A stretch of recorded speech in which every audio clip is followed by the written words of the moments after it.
정말 제 마음에 하나님의 말씀이 잘 감동이 되고 그 감동되는 말씀을 통해서 여러분들이 정말 하나님 알기를 원해요. 하나님 나라 그러면 하나님이 계신 곳, 하나님이 전부인 곳이 바로 하나님의 나라이지요. 그런데 바로 여러분들이 하나님 나라에 함께 있었던 사실을 여러분들이 알기를 바랍니다. 우리가 하나님과 함께 있었다. 하나님은 빛이요 거룩이시요 광명이시며 온 세상의 전부이세요. 그런데 전부인 그분과 우리가 함께 있었다는 그 사실에 대해서 여러분들이 얼마나 아십니까?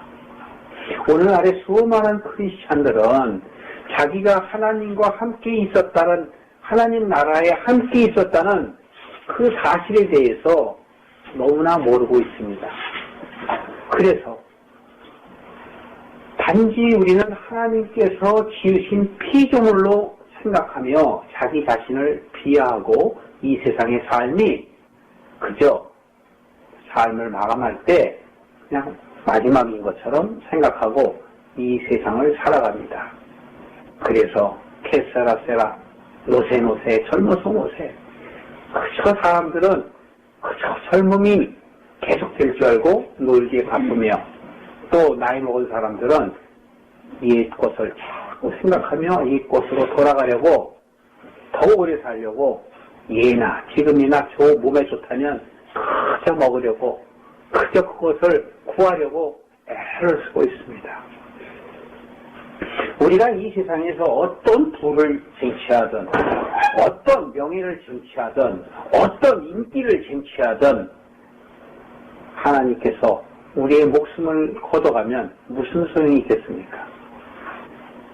내가 사업이 잘 돼서 빌 게이츠처럼 또는 록펠러처럼 수많은 돈 잘 버는 기업가가 되어서 창고를 짓고 돈을 더 넣어둘 창고를 준비한다 해서 그것이 무슨 우리에게 기쁨이 되겠습니까?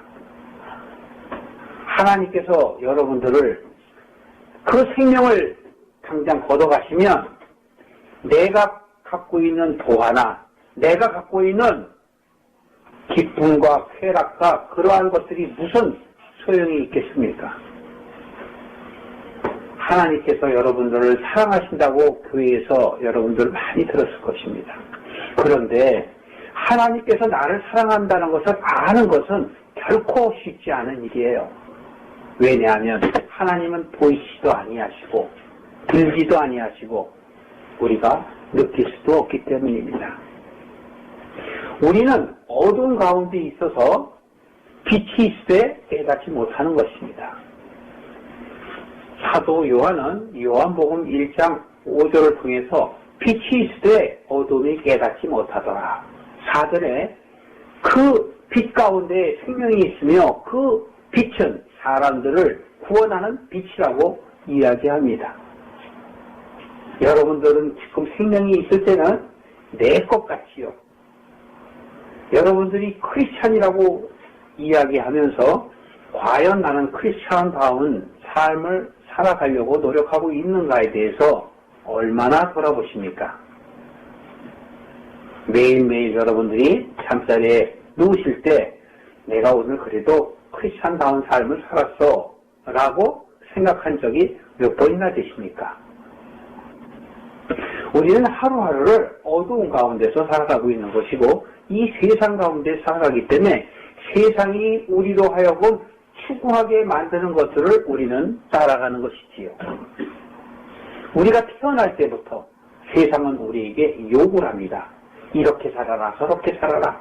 세상이 원하는 대로 살라고 세상은 우리에게 주문합니다. 저나 여러분이나 어려서부터 부모님들이 그렇게 가르쳤고 세상이 우리를 그렇게 가르쳤고 오늘까지도 그렇게 가르치고 있는 것입니다. 그래서 온 세상 사람들은 다 세상의 노예가 되는 것이지요. 하나님 나라에 내가 함께 있었다는 것, 그리고 나는 하나님의 자녀라는 것. 그런데 내가 왜 이 세상에 와 있을까라는 생각을 한 번도 해본 적이 있습니까? 나 자신에 대해서 스스로 생각해 보신 적이 있습니까? 하나님은 누구이신가? 나는 누구인가? 예수님은 누구인가? 우리가 찬송을 부르며 찬미를 하되 과연 하나님이 누구이신가에 대해서 여러분 얼마나 알고 계십니까? 하나님은 온 우주 만물을 지으셨다고 창세기 1장 1절에 그렇게 얘기하지요. 그렇다면 온 우주 만물은 이 지구를 포함하여 눈에 보이지 않은 온 세상의 것들을 이야기하시고 그 모든 것들을 하나님께서 너희와 함께 하셨다고 이야기하시는 것입니다. 창세기 1장 2절 이후부터는 천지를 창조하시니라 그 창조에 대한 모든 것들을 다 설명을 하는 것이되 로마서 1장 20절에 보면 태초 이전에 하나님의 능력과 하나님의 신성이 이 모든 만물을 통하여 믿는 자들에게 알게 하셨다라고 얘기하는 것입니다. 그래서 성경을 우리에게 주신 것이지요. 예수님이 이 세상에 오신 것은 하나님의 뜻을 이루기 위해서 왔어요. 하나님의 의를 이루기 위해서 왔는데 첫 번째 하나님의 그 뜻을 이루는 것은 바로 성경을 완성하는 것이고 성경을 마치는 것이에요. 사도 바울은 그것을 깨닫고 로마서 13과 로마서 8장에 그것을 기록한 것이에요. 하나님은 사랑이시다 해서 여러분들은 사랑 자꾸 얘기하는데 그 사랑의 수준은 과연 어디에 있는가? 우리의 인간들의 사랑은 에로스적인 사랑이 있을 수밖에 없어요. 조금 더 발전돼 나간 사람이 필로의 사랑, 친구 같은 사랑, 스토크의 사랑, 부모와 같은 사랑. 그러나 신의 사랑인 그 아가페 사랑이 이르기까지는 우리의 사랑이 믿음이 진전되어야지만이 그 사랑이 생기는 것이에요. 결혼하기 전에는 우리가 또 자식을 낳아서 자식이 성장하기 전까지는 아주 지대한 사랑과 관심을 보여주지만 일단 결혼하고 나거나 자식들이 장성하게 되면 별 관심이 식어지게 되는 것이에요. 이것이 사람의 삶의 여정인 것입니다. 하나님께서는 이 세상에 우리를 그럼 왜 보내셨을까라는 것에 대해서 여러분 한번 생각해 보실까요? 우리가 하나님과 함께 계셨으며 함께 있었으며 그 빛이고 영광인 그 거룩한 나라, 그 나라에 우리가 함께 있다는 사실을 여러분들이 모르시기 때문에 천국의 소망을 두으면서도 바로 천국은 여러분들이 생각하는 그 천국은 바로 무엇인가요? 홍보석, 녹보석, 금보석 모든 금은보화가 가득 차 있는 곳이 천국입니까? 아니면 내가 이 세상에서 누리고 싶었던 것들을 다 누릴 수 있는 것이 천국입니까? 내가 보고 싶은 사람이 있는 곳이 천국입니까? 온 세상은 다 그렇게 이야기하고 있습니다. 많은 교회들이 우리들이 이 세상에서 추구하지 못하는 것들을 이루는 곳이 바로 천국이다라고 잘못 이야기하고 있습니다. 그렇지 않습니다. 우리는 천국에 가보지 않은 이상 모르지만 예수님께서 이 세상에 오셔서 하나님을 증거하되 모든 것들의 주인이신 하나님이라고 얘기하셨고 그분이 하나님의 아들이라고 얘기하셨고 그 다음에 아들이 바로 우리라고 얘기하셨어요. 그런데도 불구하고 우리는 하나님의 자녀라는 생각을 하지 않는다는 것에 대해서 문제가 있는 것이에요. 바로 그것은 우리가 이 세상에 오기 이전에 하나님의 그 계획, 하나님의 그 권능이시며 능력이신 것을 엿보는 무리가 있었습니다. 그 무리가 바로 사단입니다. 그 사단은 하나님이 만든 피조물이고 하나님을 찬미하게 하기 위한 우리와 같은 성정을 입은 바로 천사이며 하나님의 백성이며 하나님의 자녀였습니다. 그런데 그가 하나님과 같은 동등됨을 원하기 위해서 그가 하나님의 비밀을 엿보고 하나님의 계획을 엿본 것이지요. 우리는 자세히는 모릅니다. 그러나 그렇기 때문에 그가 하나님을 떠나서 어두움이 빛을 피하여 도망하게 된 것이지요.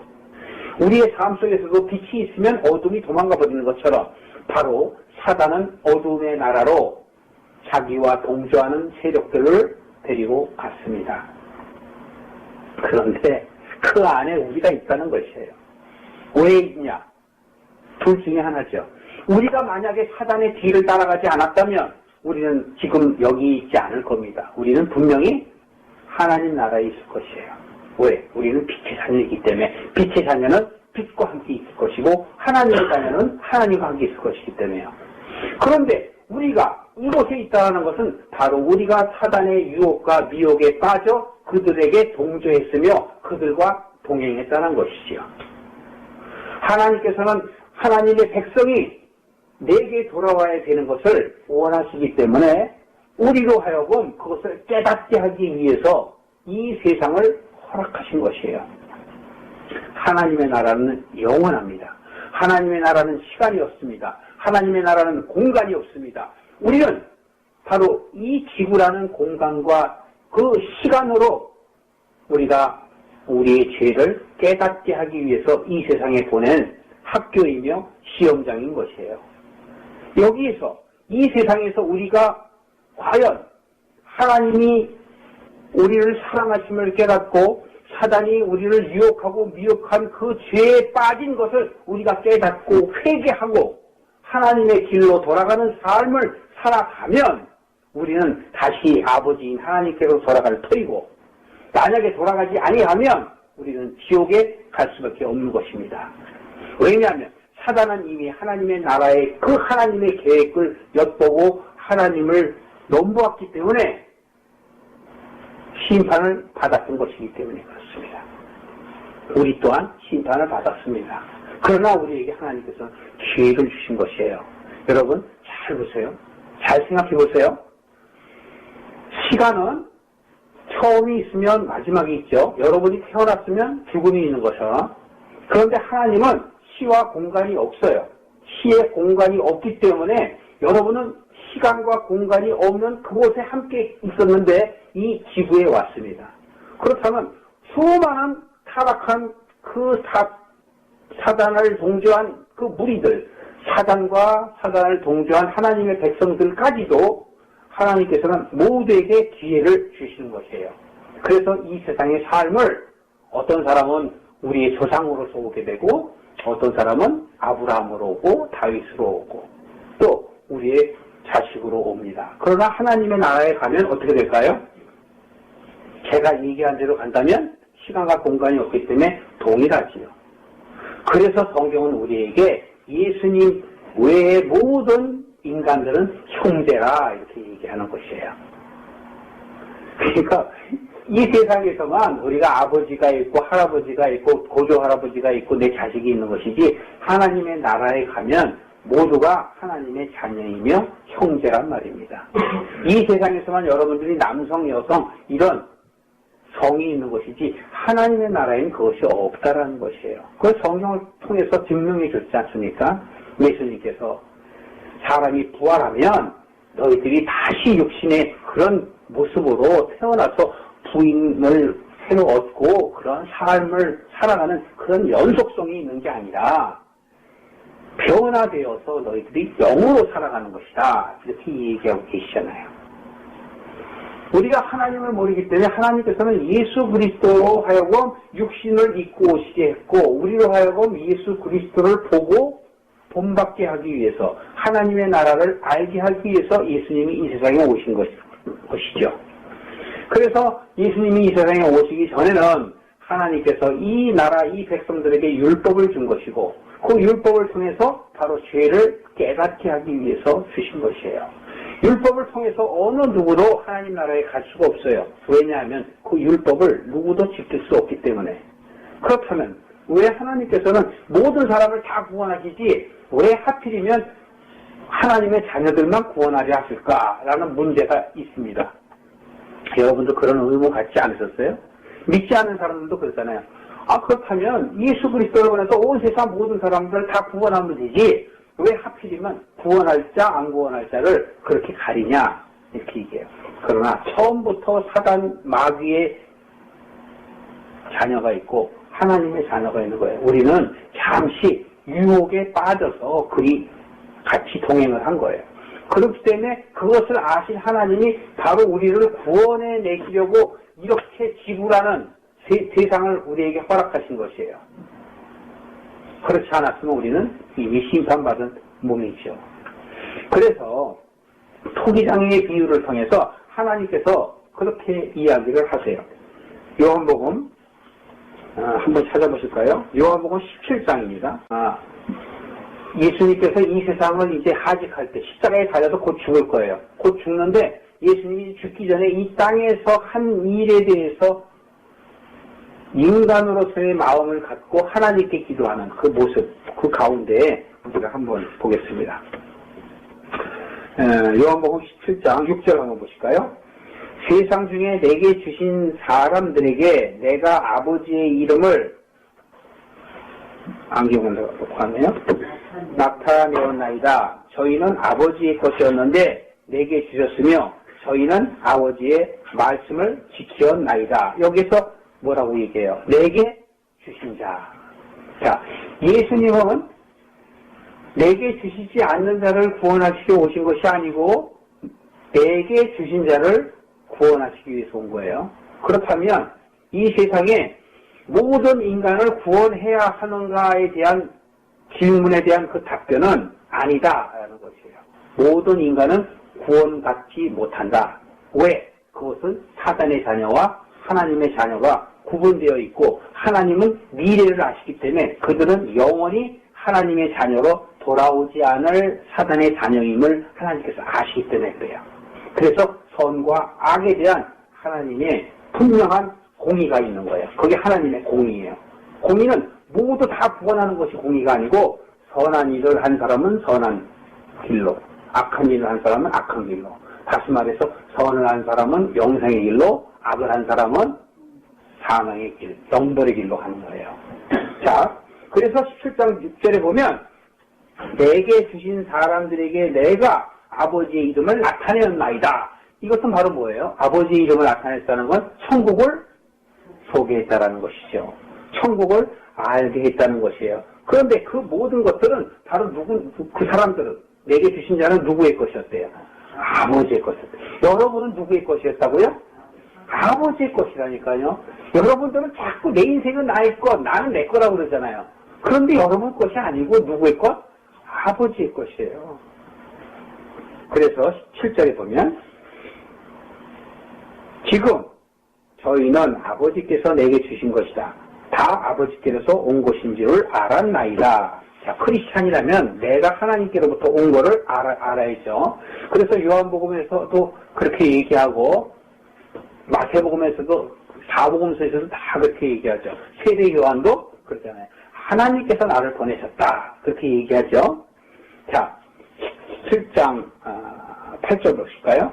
나는 아버지께서 내게 주신 말씀들을 저희에게 주었사오며 저희는 이것을 받고 내가 아버지께로부터 나온 줄을 알므로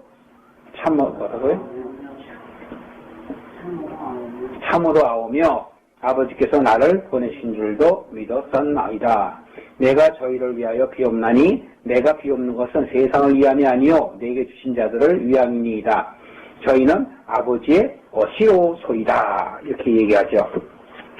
17장 지금 9절에서도 우리에게 말씀하시는 건 뭐예요? 내게 주신 자들을 위해서 내가 기도한다 그랬잖아요.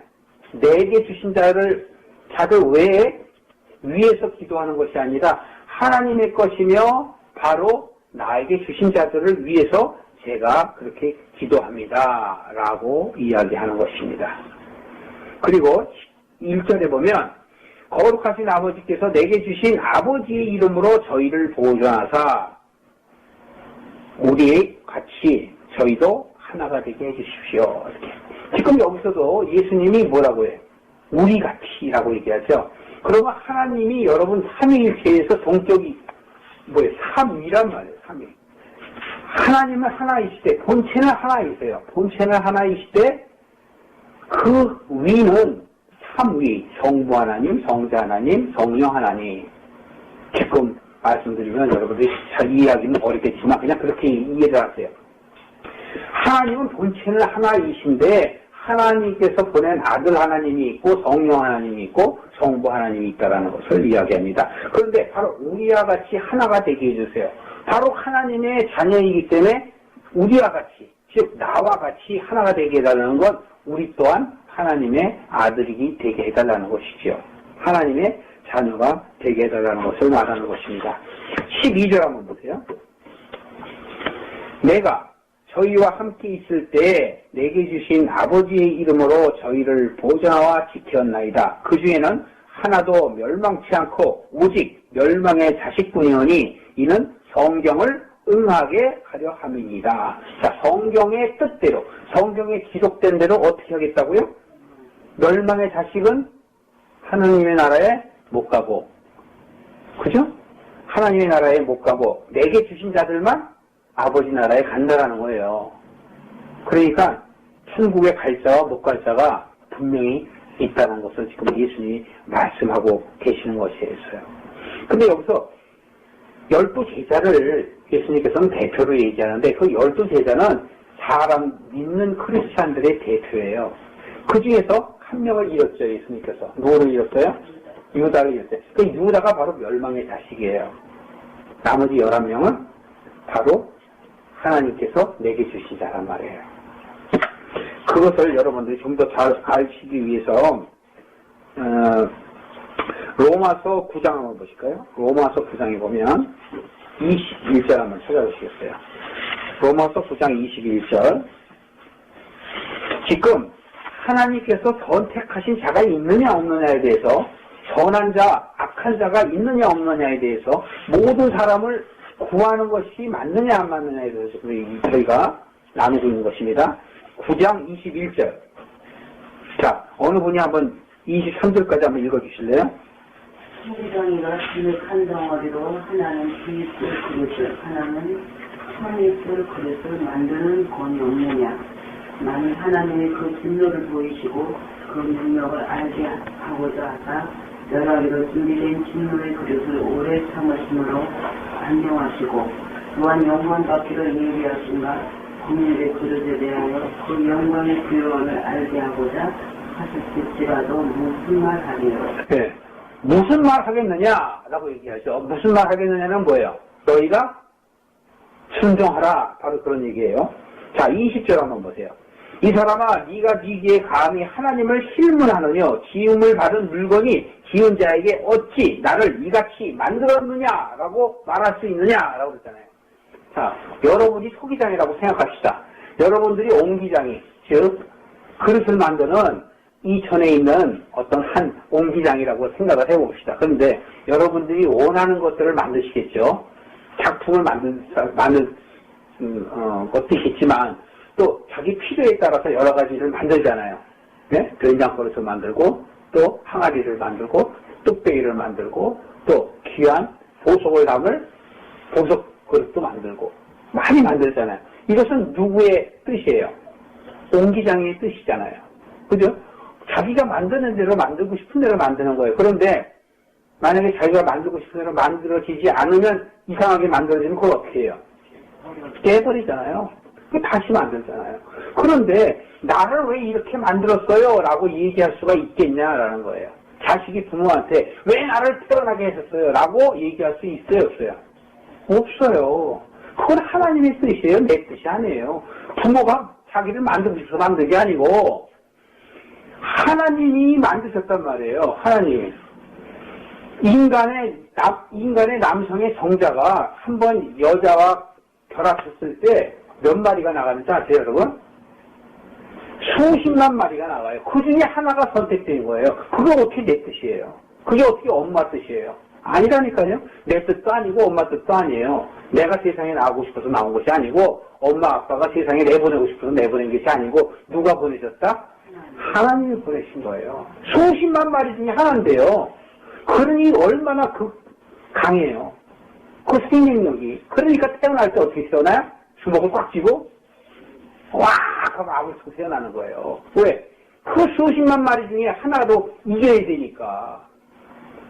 그 고통 안에 태어나는 거예요. 그러나 죽을 때는 어떻게 돼요? 손 꼭 쥔 손을 다 놓고 죽어요. 누구나 할 것 없이. 자, 지금 21절에 보면 내가 귀히 쓸 그릇과 천하게 쓸 그릇을 내가 만든다고 해서 너희들이 나한테 따질 권한이 있겠느냐라고 얘기하시죠. 그러면서 22절에 보시면 여러분 보세요. 만일 하나님이 그 진노를 보이시고 그 능력을 알게 하고자 하나님이 진노 그 악한 것에 대해서 반응하시는 것들 그것으로 인해서 멸하기로 준비된 진노의 그릇을 오래 참음으로 관용하시고 자 멸하기로 진멸하기로 되어 있는 것들에 대해서 하나님께서 어떻게 하신다고요? 오래 참으시고 관용으로 봐주신다는 것이 그것이 너희들이 가타부타할 자격이 있냐 이거예요. 이렇게 얘기하는 사람도 있죠. 아니 왜 믿지 않는 사람이 이 세상에 부자가 되고 왜 더 잘 살고 더 행복해 보입니까? 라고 얘기하는 사람들이 있어요. 바로 이런 말이에요. 내가 그들을 이 세상에서 잠깐 찰나에 잠깐 그들이 잘 되고 이 세상 것들을 누리다가 죽게 한다고 해서 네가 무슨 상관이 있느냐라는 것이에요. 왜냐하면 제가 저번에 북극성 얘기를 했죠. 북극성이 한번 반짝하면 이 세상에 내가 딱 보고 어젯밤에 제가 북극성을 딱 바라봤어요. 그러면 몇 년이 흐른 거예요? 북극성이 과학자가 얘기하면 한번 반짝하는 것이 우리 눈에 보이려면 680년이 걸려야 돼요. 680년. 그러면 내가 어저께 저녁에 북극성을 딱 쳐다본 건 이미 680년 전에 북극성이 반짝한 걸 본 거예요. 그러니까 하나님의 나라의 하루가 1000년 같은 거예요. 그러니까 우리는 미련하게 하나님이 7일 만에 이 세상을 전부 다 만들었다고 얘기해요. 6일 동안 다 만드시고 8일은 쉬었다. 그게 아니라니까. 하나님의 나라는 1000년이 하루 같고 하루가 1000년이에요. 왜? 하나님은 시간과 공간의 개념이 없으신 분이니까. 여러분이 지금 저 하늘에 있다고 생각해 보세요. 이 천국에서 여러분 땅이 있는데 여러분들이 죄를 졌어요. 그래서 이 세상에 딱 보내면 어떻게 해요? 이 천국에서는 이 세상에 여러분이 100년 살아. 근데 천국에서는 얼마예요? 반짝이라니까요. 반짝하는 순간에 여러분들은 이 세상에 사는 거예요. 잘 생각해 보세요. 이해가 되십니까? 여러분들이 천국에서 죄를 지어서 하나님이 죄를 돌리게 하고 깨닫게 해서 반짝할 때 이 세상에 와서 100년 살고 70년 살고 어떤 친구는 40년, 30년 살고 가는 거라니까요. 그 사는 동안에 우리가 죄를 회개해야지만이 어디로 가요? 아버지 나라에 가는 거예요. 죄를 못 가면 어디로 가요? 사단의 나라로 가는 곳이에요. 바로 사단은 심판받고 어둠의 나라로 가게 돼 있단 말이에요. 그게 바로 영적 비밀인 거예요. 그거를 우리로 하여금 깨닫지 못하게 사단이 이 세상에 온갖 좋은 것들을 통해서 다 보여주고 그것을 쫓아가라 그러는 거예요. 자, 교회 간다 그래요. 교회 가 그래요. 교회 가는 대신에 예수 믿지 마 그러는 거예요. 하나님 믿지 마. 자, 교회 갔다가 니들 놀아. 그러니까 수많은 사람들이 교회만 땅 하고 갔다 오면 어떻게 돼요? 자기들 하고 싶은 거 다 하잖아요. 그럼 사단 마귀가 사랑과 다 친단 말이에요. 우리는 모르고 살아요. 모르고 산다니까요. 그러니까 교회에서는 안식일이다 주일 성수다 그래갖고 주일날만큼은 지키고 교회 저기 세상 일 안 하고 그런 게 중요한 게 아니라 마음이 중요하단 말이에요. 마음. 하나님은 매일매일이 우리가 안식일을 누리기를 바라세요. 그 안식을 누린다는 것은 뭐냐면 하나님과 함께하는 그 시간을 안식이라고 하는 것이 아니라 세상 일에 대해서 끊는 것. 그 세상 일을 하지 않는 게 아니고 세상적인 데에서 욕심을 갖지 않는 것. 그것이 바로 이 세상의 자랑이요 안목의 정욕이란 말이에요. 그 세상에 대한 정욕. 세상으로 여러분들이 출세하고 세상으로 무엇 되고 이렇게 되는 것은 이 세상에 이 사회가 요구해서 이렇게 하는 거예요. 좋은 대학교 나오고 좋은 직장 갖고 좋은 직위를 갖는 것, 대통령이 되는 것. 그래서 어쨌다고? 그래서 하나님 나라에 갈 수 있다고? 아니라니까요. 내가 회개하고 내가 하나님을 알지 못하고 그리스도를 알지 못하면 절대로 천국에 못 가요. 요한복음 14장 6절에 뭐라고 써있습니까? 나는 길이요 진리요 생명이요 나로 말미암지 않고는 아버지께로 갈 자가 하나도 없느니라. 못 간다니까요. 절대 그리스도를 통하지 아니하고서 못 간단 말이에요. 지금 이 진노의 그릇을 하나님께서 어떻게 했다고 준비했대잖아요. 진노의 그릇. 아니 왜 진노의 그릇만 준비하셨겠어요? 자, 그 다음 보세요. 23절에 또한 영광 받기로 예비하신 바 긍휼의 그릇에 대하여 그 영광의 부요함을 알게 하고자 하셨을지라도 무슨 말 하겠느냐? 하나님께서 어떤 그릇을 만드셨다고요? 긍휼의 그릇. 바로 긍휼의 그릇이 바로 우리예요. 긍휼은 뭡니까? 빚된 자녀가 사단의 유혹에 빠져서 어두움으로 돌아간 그 죄를 용서해 주시는 것이 바로 긍휼이란 말이에요. 그 긍휼의 그릇이 바로 우리예요. 이것이 바로 선한 자예요. 선한 자. 하나님의 자녀란 말이에요. 사단의 자녀는 진멸한 멸망의 그릇이고 바로 이 긍휼의 그릇은 하나님의 자녀예요. 더 있으면 어떻게 돼요? 그 긍휼을 받아들이면 천국에 갈 수 있는 자녀로서의 자격이 회복이 돼요. 그런데 우리가 회복하지 않으면 사단의 길로 가요. 천국은 여러분들 쉬운 일이 아니에요. 우리는 쉽게 이해하려 하지만 그렇게 얘기 안 해요. 오늘날에 이 신학을 하는 크리스찬들 가운데서 정말 하나님을 믿지 않는 사람이 너무나 많다는 사실 여러분 혹시 아세요? 목사님 자신들도 하나님을 믿지 않고 설교하는 목사들이 얼마나 많다는 그 사실을 여러분 아세요? 유니버셜리즘이라고 해서 보편구원주의. 우리나라 사람들도 마찬가지죠. 우리나라의 유명한 목사님들도 세계의 모든 종교 지도자들과 함께하며 구원은 모두에게 있다라고 얘기해요. 이게 유니버셜리즘이에요. 제가 일일이 거명하지 않아도 한국에서 유명한 목사, 수만 명을 신도를 갖고 있는 그 목사도 그런 데 끼어들어가 있다니까요. 그들은 하나님을 믿지 않아요. 하나님. 바로 그들이 바로 적그리스도입니다. 목사이지만 목사인 척하는 것. 바로 그리스도를 부인하는 것이 바로 적그리스도예요. 바로 우리들은 바로 이런 유니버셜리즘에 속아서는 안 돼요. 이들은 바로 뭐냐면 구원은 누구에게나 있다라고 이야기하는 거예요. 들으면 아주 귀가 쏠깃해요. 바로 휴머니즘. 휴머니즘 뭐예요? 모든 인간들은 평등하고 다 잘 살 권리가 있다. 그게 아니라니까요.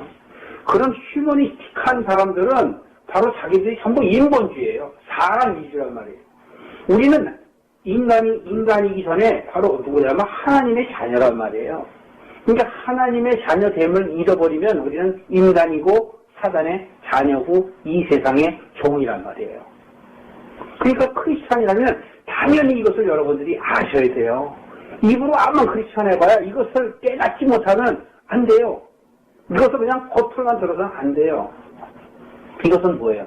심판이 있다는 것이고 나는 천국에 가나 믿지 아니하는 저들은 천국에 못 가니까 믿지 않은 저들이 아무리 잘 살고 저들이 대통령이 되고 사장이 되고 무엇이 된다 할지라도 내가 그것을 어떻게 해야 돼요? 극복할 수 있다라는 자존감이 생기지 않습니까? 여러분들이 직장 가운데서 여러분들이 힘들게 할 때 그들이 천국에 못 가는 사람이라면 그 사람이 나한테 아무리 해코자 한다 할지라도 내가 그것을 어떻게 해요? 넉넉히 감내할 수 있지 않겠습니까? 그게 바로 크리스찬이에요. 그게 바로 깨달은 사람이에요. 그렇기 때문에 여러분 세상에서 나에게 힘들게 하는 상사나 환경이나 병이 내게 왔다 할지라도 그것에 대해서 원망하고 울고 불고 왜 내게 이런 일이 라고 얘기하는 것은 크리스찬이 아니에요. 그들은 눈이 먼 소경이라니까요. 그래서 예수님께서는 이 세상에 오셔서 그 소경들의 눈을 뜨게 하신 거예요. 겉으로는 바깥으로 보이는 현상이지만 영적 소경을 이야기하는 거예요. 영적 소경. 아직까지도 민중신학이다, 해방신학이다 이렇게 해가면서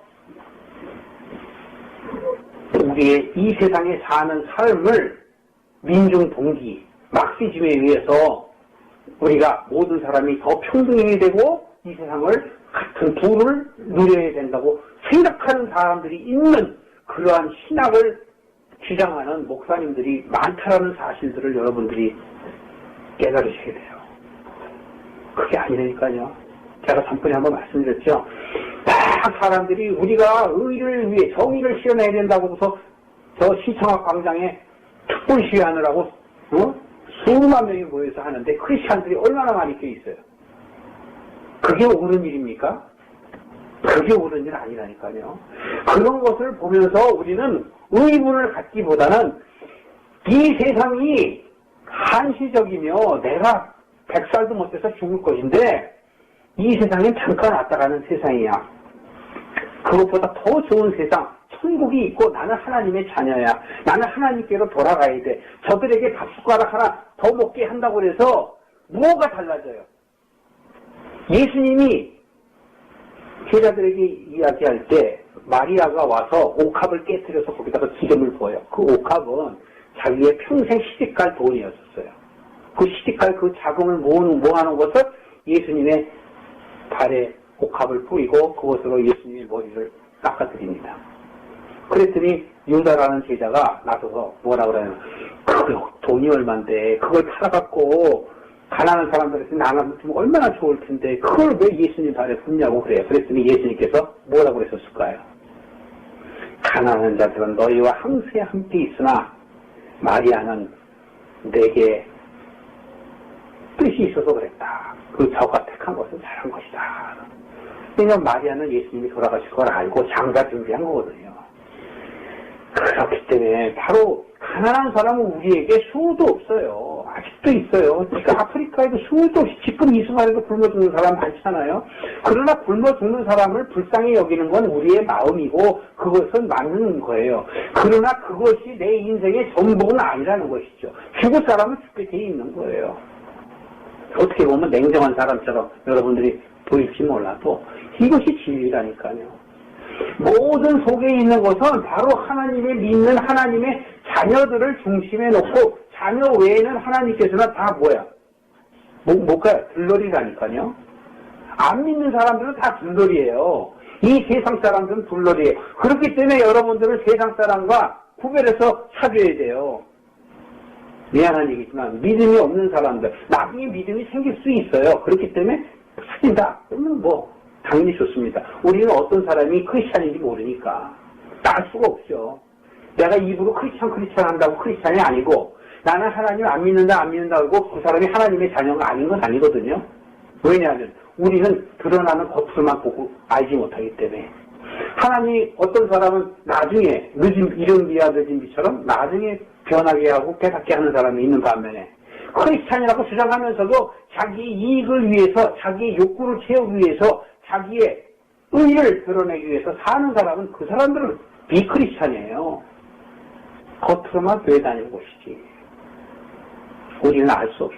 그러나 여러분들이 영적으로 하나님의 말씀이 자꾸 들어오면 하나님의 자녀가 아닌 사람은 안단 말이에요. 알게 돼요. 그런 사람들하고 교제해서도 안 되고 그런 사람이랑 결혼하면 정말 안 돼요. 결혼 안 하신 분들.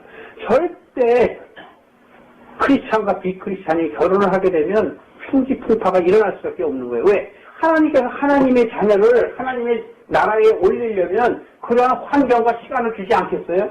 자꾸 주죠. 그게 바로 뭐예요? 어려움이에요. 고통이라니까. 이 세상의 환경과 고난과 고통은 나에 대한 하나님으로서의 공유한 축복이지만 내가 이 세상의 눈으로 바라보면 나는 고난이고 고통이라니까.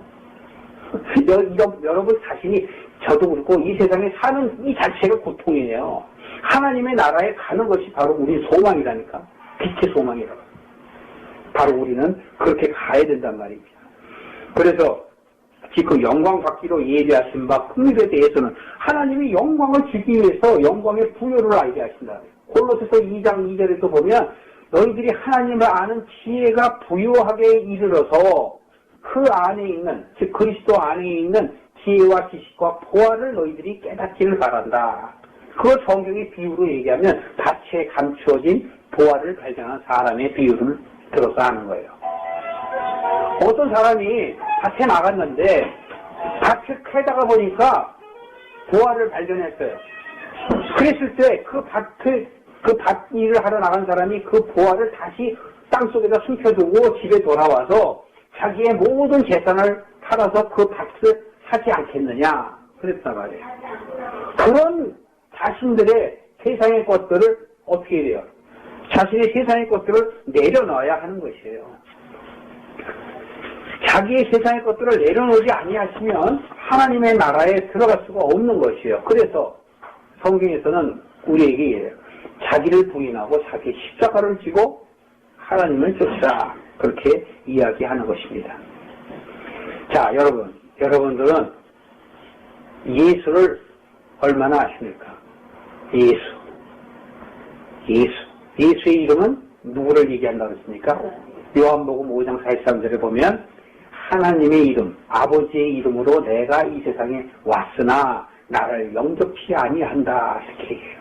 그런데 나를 영접하는 자들에게는 요한복음 1장 12절인가요? 뭐라고 얘기해요? 나를 영접하는 자에게는 하나님의 자녀가 되는 권세를 주신다. 그렇게 말씀하시지요. 예수라는 이름은 하나님의 이름인데요. 그 하나님께서 왜 하필이면 예수에게 예수의 이름을 주셨을까요? 그 당시에는 예수라는 이름이 흔했어요. 한국의 영희, 철수처럼 아주 흔한 이름이 예수예요. 예수. 구약시대 때에도 예수가 있었고 신약시대 때에도 예수가 있어요. 신약시대 때도 예를 들어서 골로새서 4장 11절에 보면 유스도라 하는 예수가 여러분들에게 문안하오니 이렇게 얘기해요. 바울 얘기하죠. 그리고 사도행전 13장 6절에도 보면 바 예수라는 거짓 선지자가 있었으니 그는 바로 박수무당이라 이렇게 얘기해요. 박수무당이 거짓 선지자죠. 근데 그 거짓 선지자 이름이 바 예수예요. 바 예수. 그리고 마태복음 1장 21절에도 보면 성령으로 잉태한 마리아에게 하나님의 신이 나타나서 그에게 얘기하기를 뭐라고 얘기해요? 아기를 낳거든 예수라 하라. 근데 그 예수의 이름은 그 백성들의 모든 죄를 구원하실 자라. 자기 백성을, 하나님이 백성을 저의 죄에서 구원하실 자라. 이렇게 얘기하는 것입니다. 바로 이 당시에 예수의 이름은 흔한 그런 이름이었습니다. 그런데 바로 이 예수라고 사람들이 지은 그 예수의 이름은 헬라어로 보면 여호와는 구원하신다 라는 뜻이에요. 예수라는 이름이. 그래서 예수님이 이 세상에 태어나기 이전에도 예수라는 이름들이 많이 있었고 예수님이 살 때에도 예수라는 이름들이 많이 있었어요. 그런데 그 예수의 이름은 바로 여호와께서 구원하신다 라고 했기 때문에 그렇습니다. 오늘날도 그렇죠.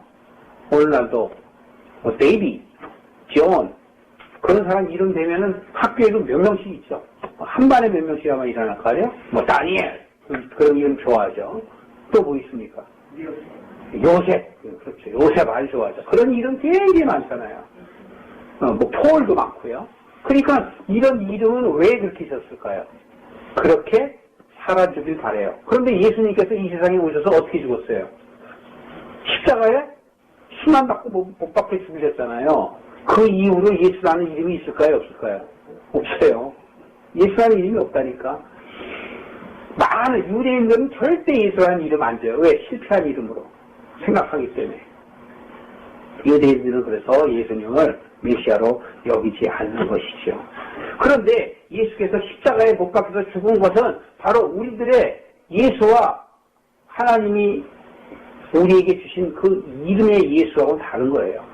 하나님이 주신 이름은 정말 여호와가 구원하신다라는 것을 나타내기 위해서 예수라 지어라 그렇게 이야기하신 것이죠. 그러나 세상의 사람들은 왜 예수라고 이름 줬어요? 여러분들이 이름은 왜 줬어요? 이 세상에서 잘 먹고 잘 살라고 지었잖아요. 그렇죠? 이 세상에서 잘 먹고 잘 살라고 그런 이름을 지으잖아요. 크리스찬들은 그런 성경에 나오는 인물들 이름을 지은 것은 세상을 쫓지 말고 하나님의 사람으로 자라라 라고 그렇게 붙여주지만 세상 사람들은 세상의 그런 영광만을 나타내기 위해서 하는 것이죠. 자, 우리가 이 세상에서 예수님께서 십자가의 그 고통과 고난을 통해서 죽으신 것은 왜 죽으셨을까요? 왜 우리에게 그렇게 주셨을까요? 우리들이 원하는 영광과 그런 복음이 아닌 것을 우리도 하여금 깨닫게 하기 위해서 그렇게 돌아가신 것이에요. 예수님께서 십자가에 못 박혀 돌아가신 그 고통과 그 고난과 사람들의 눈에 실패한 것으로 보이는 것처럼 그 보이는 것이 바로 우리들이 삶을 그렇게 살아야 된다고 하나님께서 알리시는 거란 말이에요. 그런데 많은 크리스찬들은 예수 그리스도가 십자가에 못 박혀 죽으신 그 모습대로 살아가려고 하지 아니하고 이 세상의 모습대로 자꾸 살아가려고 하고 바로 세상이 짓는 그런 이름의 예수를 쫓고 있다는 것이죠. 하나님이 지으신 이름인 예수를 쫓는 것이 아니라 세상에 내가 원하는 예수, 여러분들이 기도할 때 예수 이름으로 기도합니다라고 얘기하는 그 예수 이름은 무엇을 의미하나요? 하나님이 지으신 이름인 예수인가요? 아니면 내가 원하는 예수인가요? 내가 원하는 것을 이루기 위해서 예수 이름으로 기도합니다라고 얘기하는 것은 이 세상 사람들이 원하는 영광의 세상의 이름인 예수고 하나님이 원하는 그 이름의 예수는 십자가의 예수란 말이죠. 그러니까 여러분들이 이 세상 삶에 있어서 누구한테 이기려고 하는 것이 잘된 일일까요? 못된 일일까요? 절대 못된 일입니다. 여러분들은 누가 나에게 해하고자 한다 할지라도 대항해서 싸우지 마시고 그것이 내게 있는 것이라면 당연히 받아들이셔야 돼요. 그것이 바로 크리스찬이 해야 할 일입니다. 저도 그래서 가끔 후회를 합니다. 대항을 했다가 금방 저도 돌이킵니다. 져줄걸. 그래서 져주는 게 이기는 거예요. 져주는 게 바로 세상에 대해서 이기는 겁니다. 여러분들 이기려고 하지 마십시오. 상대방에 대해서 이기려고 하지 마십시오. 절대로 하나님 말씀은 우리로 하여금 십자가의 예수를 보고 깨달으라는 것이에요. 우리로 하여금 절대로 대항하지 말라는 것이에요. 우리의 죽음은 바로 예수 그리스도의 죽음과 함께한다는 것을 여러분들이 이해하시길 바랍니다. 우리의 삶 속에서 우리가 나를 내려놓는다는 것, 그거 여러분 어려운 거 압니다. 그러나 그 내려놓는 것은 다시 그것을 더 좋은 것을 갖기 위해서 내려놓을 수 있는 것이에요. 그 내려놓는 마음에서 이제 더욱더 발전해서 버리는 마음이 돼야 돼요. 여러분들 가운데 버리는 마음이 생겨야 하나님의 나라에 갈 수 있는 것입니다. 여러분들 내려만 놓아서는 안 되는 것이고 버리는 마음이 있어야 돼요. 나를 버리는 것. 세상에 대해서 버려야 된다는 것을 여러분들이 지혜와 지식과 보화를 아는 것이에요. 나를 버리는 것이 바로 그 밭에 나의 모든 것을 팔아서 그 밭을 사지 않겠느냐. 그 안에 왜? 보화가 있기 때문에. 그 지혜와 지식의 보화가 바로 그리스도 예수인 것이에요. 그 예수를 알려면 어떻게 해야 돼요? 나를 버려야 돼요. 내 것을 버리셔야 된다는 것입니다. 여러분들 마음속에 이러한 주님의 은혜가 있길 바랍니다. 그렇기 때문에 우리들이 자기 부인하며 또 자기의 십자가를 진다라는 것은 나의 정과 욕심을 못 박는다라는 것이죠. 이 세상의 삶에 여러분들의 삶 속은 그저 잠깐입니다. 바로 찰나입니다. 여러분들은 오래 살 것 60, 80, 또 100살까지 살아. 그 이후에 어떻게 하시려고요? 그 이후에 여러분은 어떤 마음을 가지시려고요? 그렇기 때문에 여러분들 마음 안에 하나님을 아는 마음, 그리스도를 아는 마음이 생겨야 되는 것이에요. 그래서 요한복음 17장 3절에 보면 영생은 하나님과 그가 보내신 그리스도를 아는 것이다 라고 이야기합니다. 이 세상의 복을 추구하지 않고 하나님의 복을 추구하는 저와 여러분 되시기를 주님의 이름으로 축원합니다.